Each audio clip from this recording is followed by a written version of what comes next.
Hi, good afternoon, everybody. Happy Valentine's Day. Thank you for joining us today. My name is Gaby Romero. I'm the Client Care Manager for Home Care Assistance in San Dimas, California. I'm here with Linda Loera, Community Outreach Specialist for Alzheimer's Association.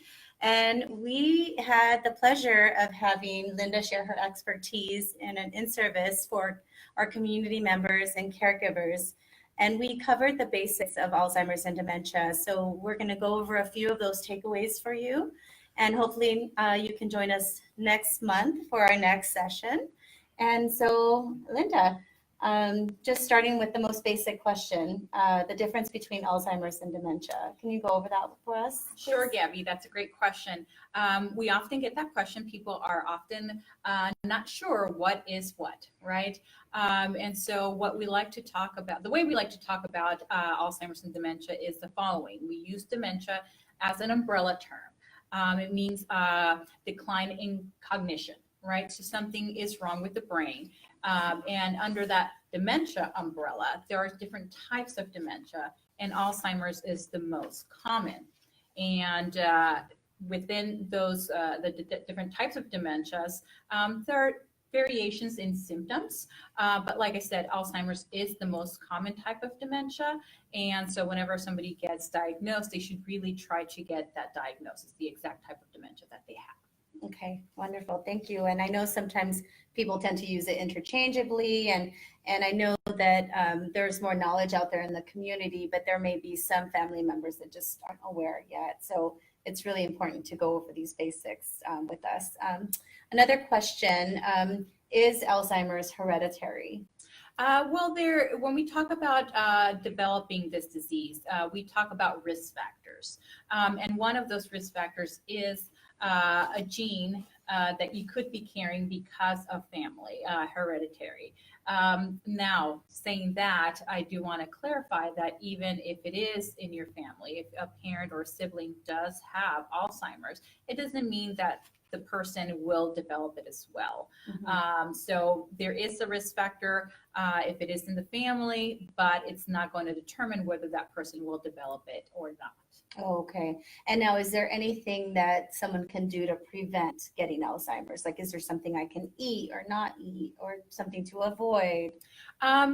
What we recommend is for people to pretty much lead a healthy lifestyle. There is right now no preventive way to keep somebody from developing this disease, unfortunately. So research hasn't been able to tell us exactly what can be done to prevent it.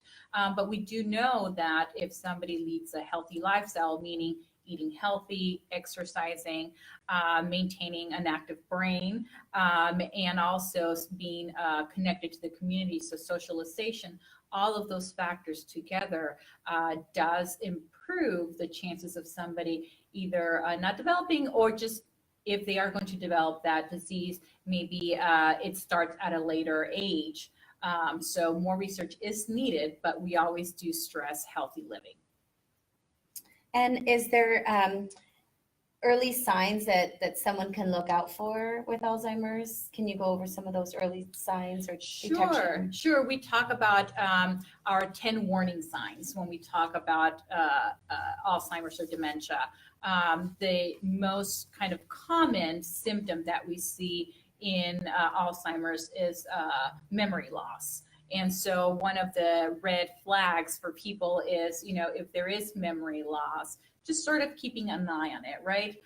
We all sort of forget things now and then, but if it's something that is happening more consistently, and you want to keep track of it, and if there are other changes as well, like not being able to remember where you live, getting lost, not being able to keep your job anymore because it's become too difficult to remember things, or plan things, or keep budgets, things like that, then those are all big red flags that should be noted, and then go to a physician to get diagnosed.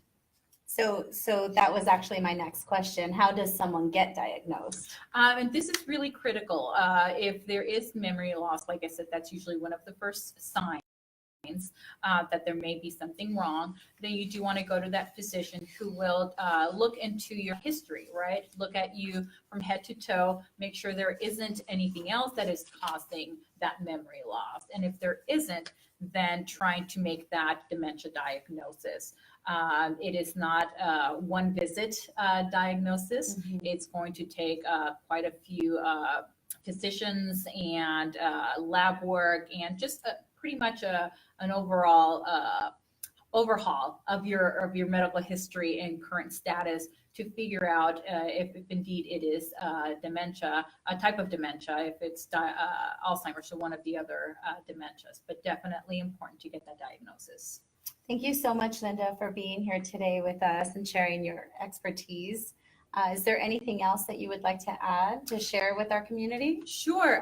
Just for those folks who are out there who are caring for somebody with this disease, who may think that there is something going on with themselves, please know that you always have access to our resources, our programs and services, whether it's caregiver support groups for folks who are caring for somebody with this disease, learning more about the disease itself through our educational classes in the community or online, or if you just don't know where to start, we have a 24/7 helpline at 800-272-3900, free, and it's accessible to everybody.